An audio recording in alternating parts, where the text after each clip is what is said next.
Baton, and I live in a neighborhood across from Scenic Highway, Yes. very near.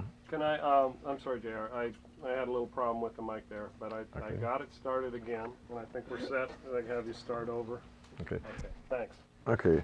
I'm J.R. Hannon. I live in a neighborhood along Scenic Highway, directly across the street from the Exxon refinery. And I've been there for a number of years. I'm a family person who basically has three kids in my home, along with a wife. And some of my concerns is that uh, basically there are economic as well as health concerns.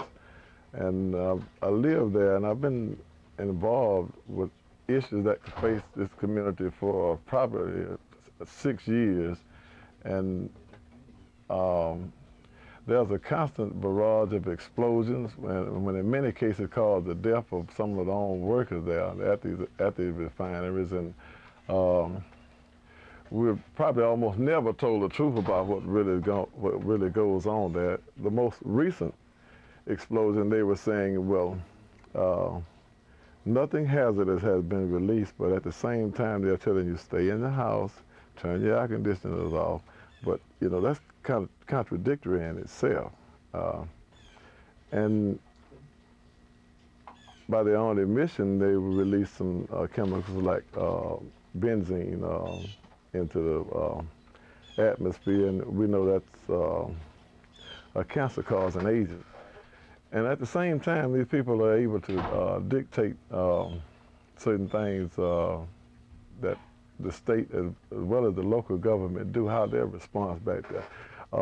They recently installed what is called a community alert system that it was never sounded, and we have people that live as short a distance as 100 yards from some of these, from the fence line.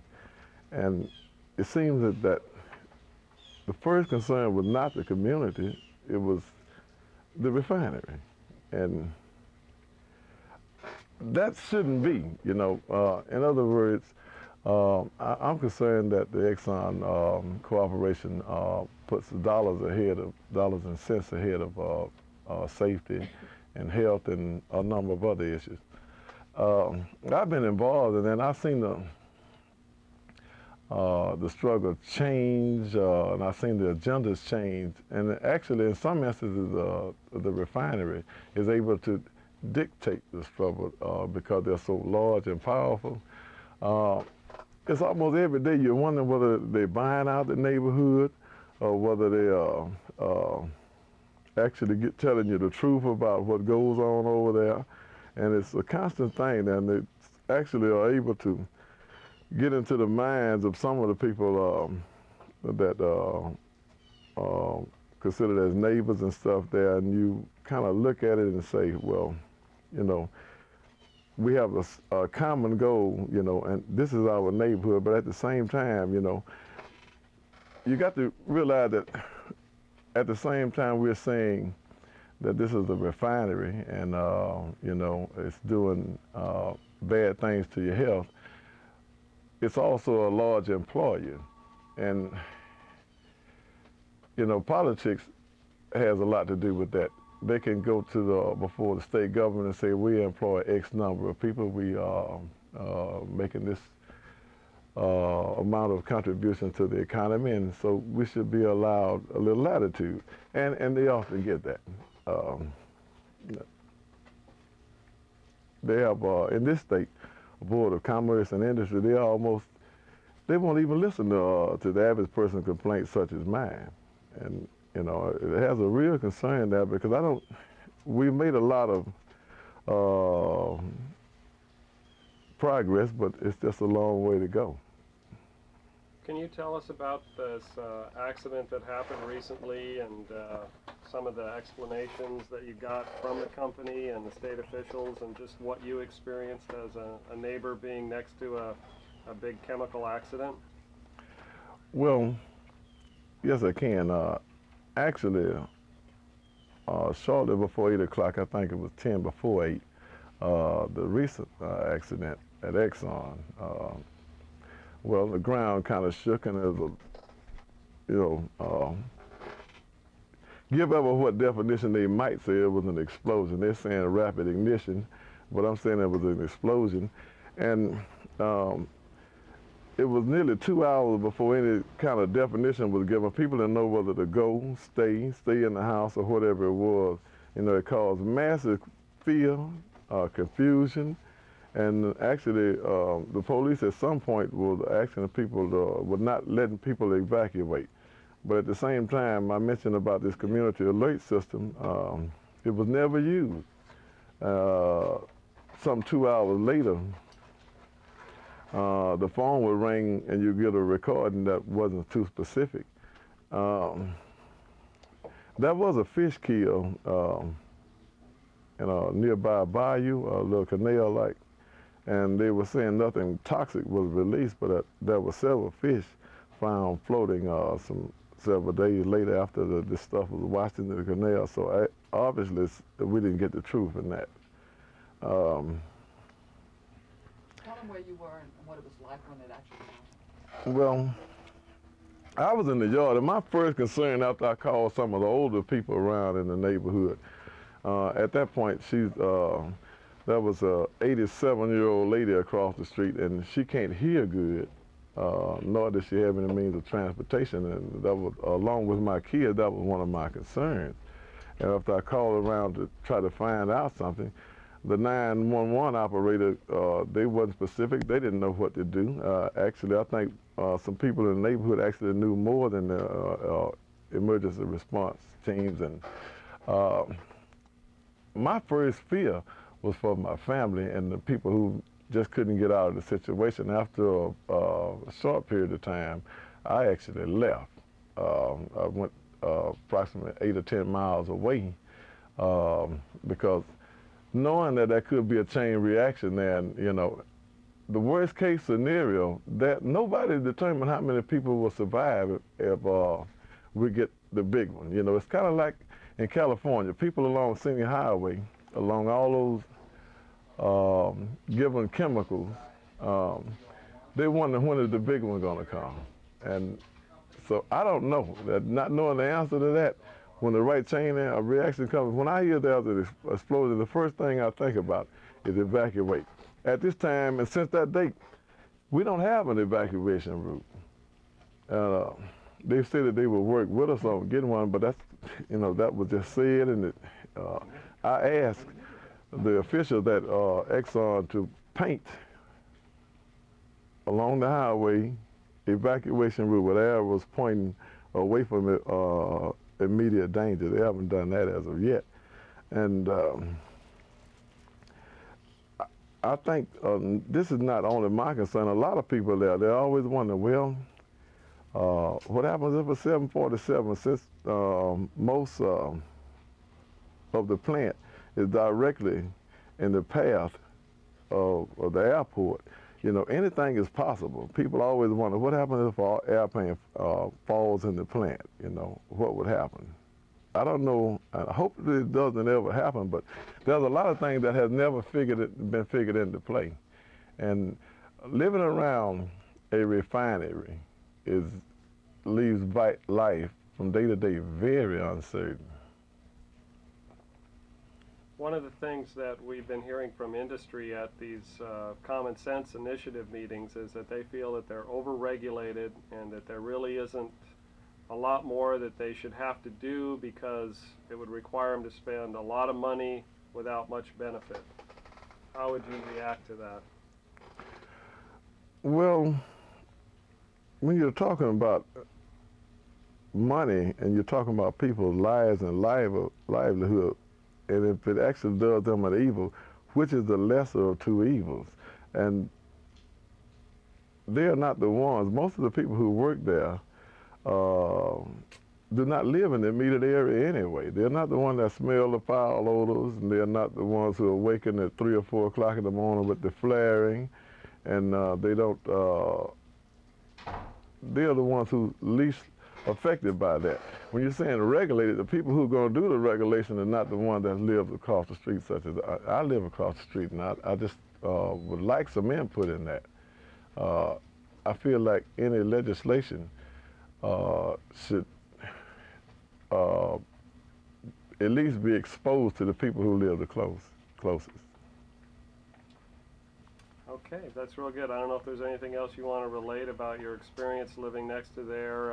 You talked a little about odors, and are you concerned about the daily amount of air pollution and odors affecting people's health? Is there a lot of illness in your community that you feel may be related to the problems at the plant? I'm sure that there are. Me, along with some other people who were concerned about that, had done a health survey, and it was more than 2 years ago. And you'll find that 70% of the people who live within a 1-mile radius of a petrochemical company is bothered by a breathing disorder. And you'll find that at least 60% of the people are bothered with eye itches, ear infections, and and nausea and things like that. And it's all related. And I feel like it's directly related to being that close to a chemical plant. And everybody there that's within a mile of a petrochemical company has a real concern about catching cancer. On one street alone, more than 2 years ago, we had 3 couples, total of 6 people, to die of cancer. Coincident? I don't think so. Health is a real concern there, and there's no system, there's no health tracking system presently that nobody has been able to involve in that. And this is something that a chemical company or a refinery will just shun off. If they don't, they will never acknowledge that these chemicals being released into the air has a direct bearing on how the quality of your health. Well, that's real good. If you, anything else you want to add, or I think we pretty much got it? Well, I mean, this is your chance to talk to federal EPA and industry who are going to be showing this at a public meeting, who are considering, you know, what to do with the oil industry and regulations. So if there's anything else you want to add, feel free to.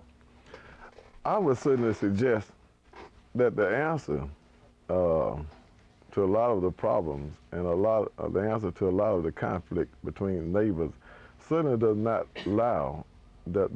lie in the hands of the people who run and manufacture these chemical companies. I think the answer is right. In my case, is probably across the street. They need to talk to the average person, the person who is down the streets every day, the people who live there, and not necessarily earn a living at working at these places. Because you can see there's certainly a conflict of interest. If I work at a chemical plant, I'm probably going to be afraid of my job, and I'm not going to give you the response probably. In other words, I'm not going to speak as free if I'm concerned about my financial future if I work at a chemical plant. And I think the answer is probably the average person. Person who's been there, living in there every 3 years or more. I haven't always lived along a chemical plant, and I myself have never been bothered with an allergy until the last 4 years. And there's certainly some relation there. I think the perimeter and where I live personally has a lot to do with that. No, everybody in my family has some type of allergy, even my 4-year-old. And I really think that if you live along the area I live, there are 2 types of people: those people who have allergies or those who will have allergies. And I would certainly suggest that there should be some type of vehicle where the person who has grievances, he should be able to redress these places. Presently, there's no forum for the average person to say, hey, this affects me this way, And you know, what do we do about it? There's no answer to that. There's no forum nowhere set up. Certainly not on a local basis. Certainly not on a national basis. And I would think that there should be some vehicle where the average person can be heard. Okay, thanks very much. And we can start anytime you're ready. And just start by telling us your name, where you live, and some of your concerns living next to Exxon and some of these big petrochemical plants. My name is Juanita Stewart. I live in Alston, Louisiana. I live in an area where we have a hazardous waste company. We receive waste material not only from our state, but throughout the USA and possibly some foreign countries also. We have 15 chemical companies there in our little town. The population is 1,600, and we are just surrounded by chemical companies. We have an Exxon recent company there. It produces plastic. Although there's another one on Scenic Highway, if they have an explosion down there, we do get some of the side effect of it, the vibration of it. I'm very concerned about Rawling because the waste material from Exxon and all these other companies that are in my community, Rawling is burning this waste material, and it's toxic chemicals. And we are in our small community with just 1,600. We receive at least 28% of the toxic waste there in our little town. Rawling has put PCBs in the Double Swamp. Double Swamp is being considered as a Superfund site because of all of the chemical waste that has been placed in it. We have another situation with Petro Processor, which was a company that received a lot of waste material in the 70s, and they've literally dumped chemicals and buried it in the ground. Now they're trying to clean it up. We have that, therefore we have 2 incinerators in our little town, and this is too much. This is causing health problems, and some of the health problems you have itchy eyes, nosebleeds, sinus, people who have died of cancer, people who have kidney machine, and I am just upset with how DEQ worked with us. You call DEQ and make a report, and you ask for them to send you a report, and you discover that some names of people who have called are not listed. So they are not doing their good job, and if they came out, the one report that I got say they found no complaint. They didn't find anything that was wrong. We've been dealing with Commerce and Industry on the tax break for Rawling. First of all, Rawling is not a manufacturing company. It's a hazardous waste company, and they do not meet the requirement for a tax break. And it's an insult to our community, and it ought to be an insult to the state to even think about giving Rawling this tax break. And with the situation with Exxon, I think it's ridiculous that they only fined Exxon $1,200 for the damage that they did in August with the explosion, therefore granting them about a $9.4 million tax break. In my opinion, Commerce and Industry, along with government officials, are not concerned about citizen welfare. All they are thinking about money. And what would you, again, like to say to some of these agency people and government people that will be at this meeting? What should they, you've told us they're concerned with money, what should they be more concerned with? And should they also, as some of them are considering, ease up on the company on regulations? By giving these tax breaks to these companies, they are not putting enough money in education, in our police department, and our highways in the state of Louisiana are just terrible. I can go to Mississippi, even the state of Mississippi have good highways, and we just have very rough, terrible highways we need sewage system, and plus the government want to tax us more, whereas they taxing the industries less, and I think it's unfair to us. What's your other question? The other question is, what, should government think of relaxing regulations? Industry is telling us that they're already over-regulated and that there is not a lot of benefit they don't see to the health of anybody to continue to have more regulations on them. No, I don't think they should relax the regulation that we have. There should be more additional regulation and also enforce the one that already on the book. As I say about Rawlings. Rawlings is not a manufacturing company. It is stated it's a law in the state of Louisiana that is, if you are not a manufacturing company, you should not get the tax break. So you see that they're playing a dual role in trying to give a company like Rawlings a tax break. Can you talk a little about the needs or demands that the community has had to have health clinics and the health problems addressed from these facilities? How important that is and why it's important?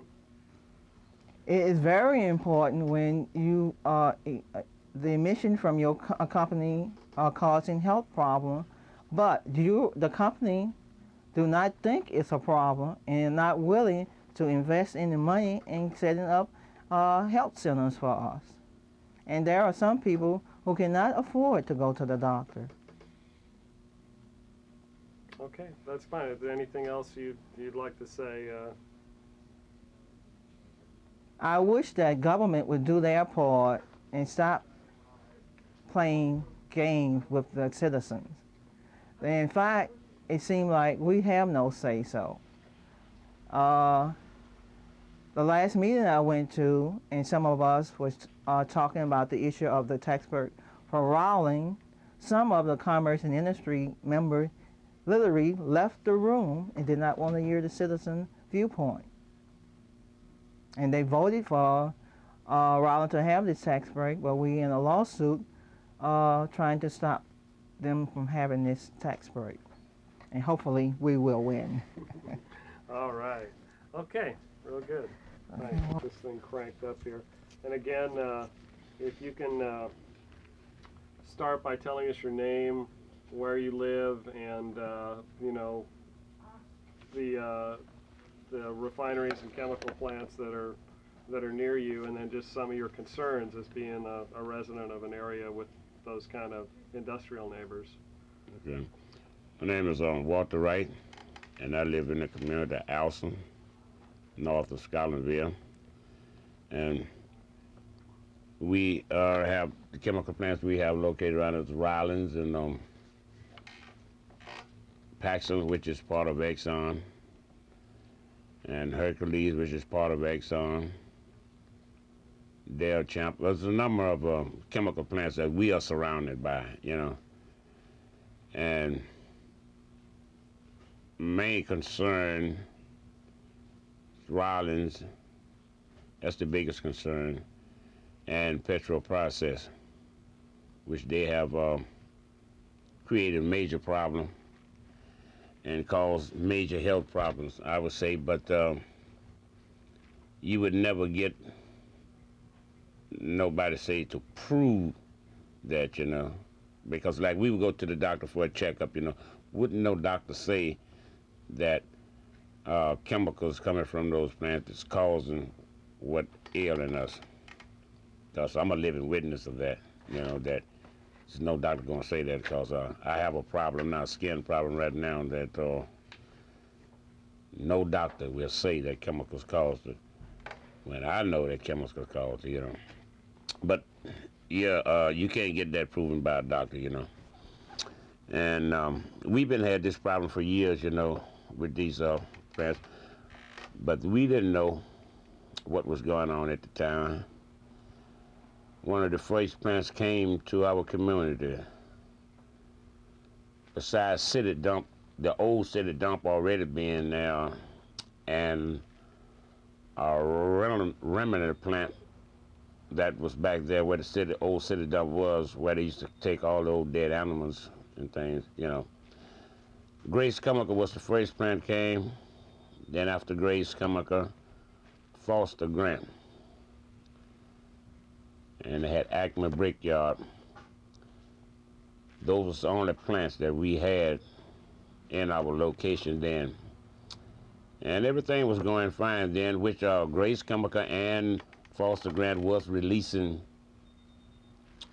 discharging back into the swamp at the time, but it wasn't as bad then, and it wasn't being noticed then. Now, did they have anything such as DEQ then? I don't know. If they did, DEQ was not, for as I can tell, on their job of monitoring those plants at that time. Now, this was back in the 50s. And I'm talking about when those plants first came, you know. So where was DQ then? DEQ then, when all this stuff was being discharged back into the swamp. The swamp was being contaminated then, unbeknownst to the people of the community, and which a lot of people relied on their swamp for survival, food, hunting and fishing. And then years, I said, in the early 60s, along came Rollins. And that's when people began to really have problems, health problems, cancer, and different kind of viruses, allergies, you know, sinus trouble and all that. And they've really done a job, and they still done a job. They call themselves to clean up the act some, which they probably have cleaned up the act some, but they're responsible for a lot of these sickness that have been caused, you know, by the stuff that they've been handling, you know, PCBs and so on. They say they don't handle any PBCs now. They say they ship their PCBs somewhere else. Well, even if they do, how much of the PCBs is already back there in Devil Swamp? Because it shows some been found in the swamp, you know.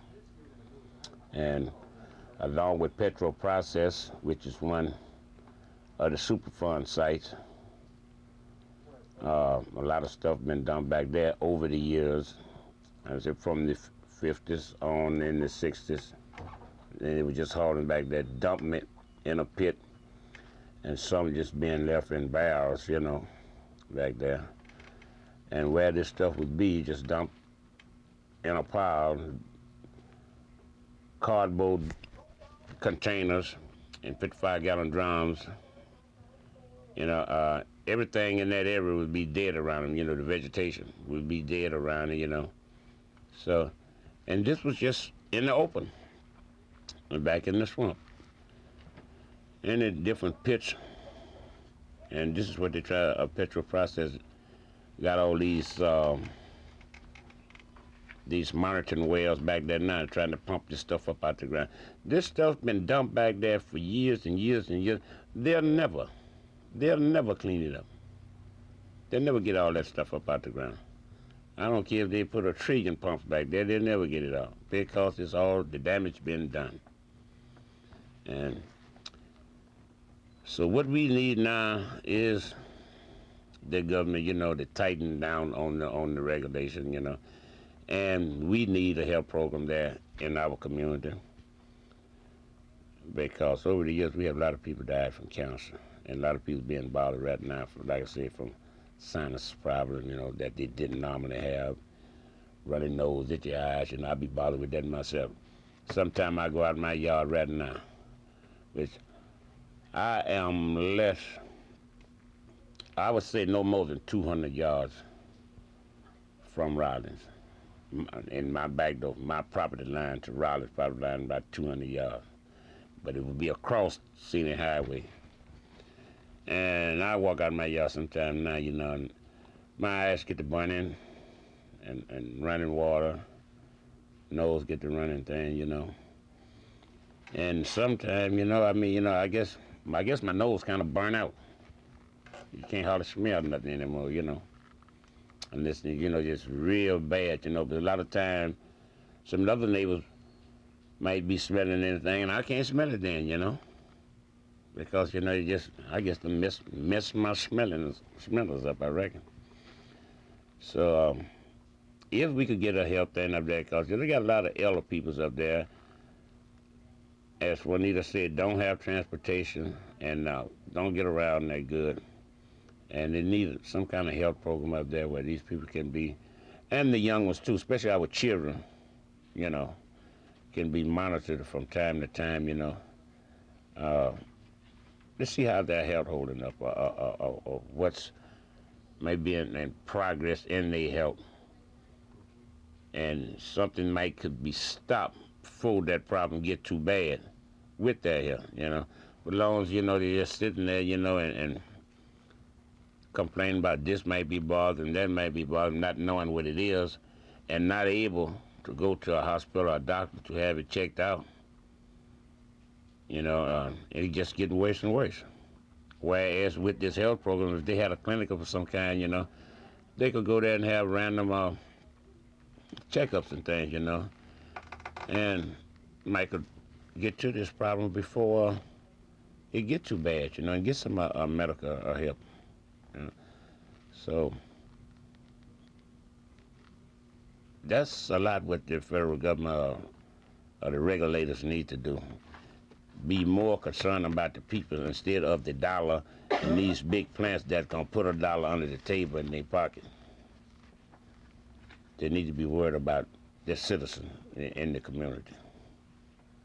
Sounds like you would like them not only to listen to you some more, but to respond to the people in the community, and sounds like might be a better idea for the community actually to have some control. Well, yeah, because we are the people that are in the community that we have to suffer with this, you know, and they don't live nowhere close around there. They're not the ones that got to put up with the problem. So I think the regulation needs to be tightened down, and think about the peoples in the community instead of the dollar that you're gonna get up under the table from this big company or whoever. Okay. Anything else you want to add, Walter, before we turn off the tape? Well, just hope that we can get some response, you know, from the struggle and the fight. You know, we trying to win. I hope we can get somebody to hear and come in with us, you know, and help support us, you know, and I hope sometime in the near future that maybe something can be done, you know, in the people's favor instead of always in the big company's favor. Okay. Thanks a lot. Yeah.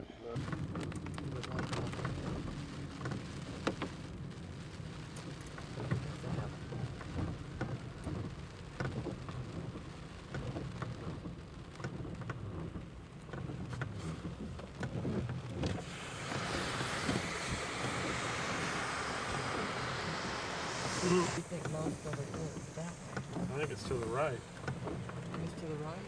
or to the left.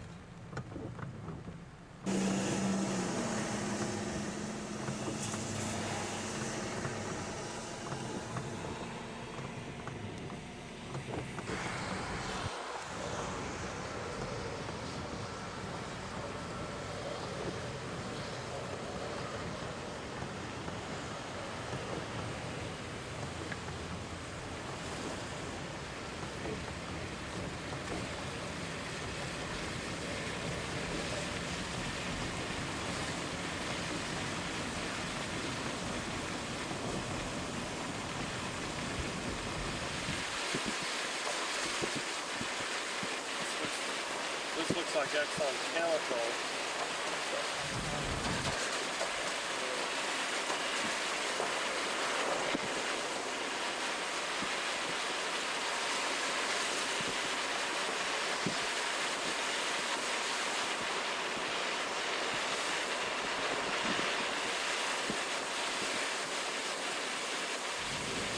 Yeah, this is the admin building.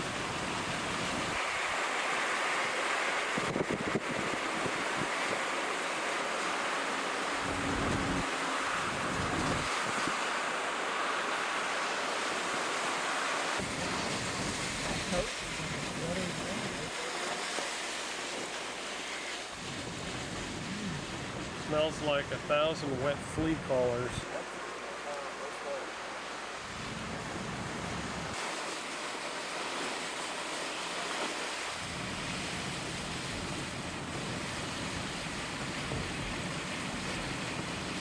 What do you think that odor is? Yeah, it's much different. It could be product out of the tanks. I mean, we're right next to the tanks.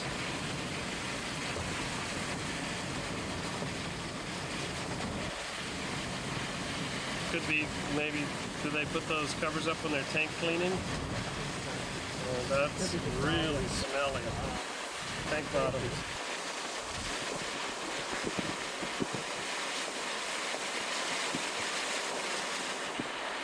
A lot of low-level emissions. You know, it's not that much. There's a lot of stuff from the tanks.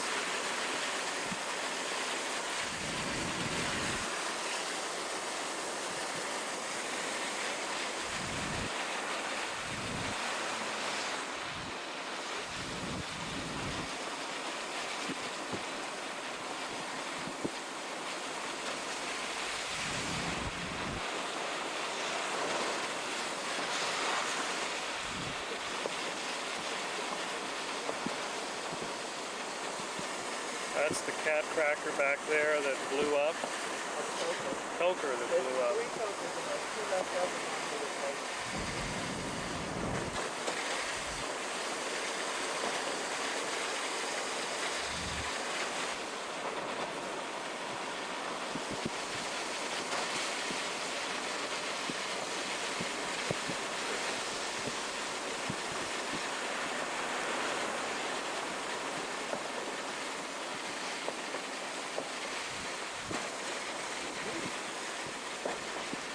Yep.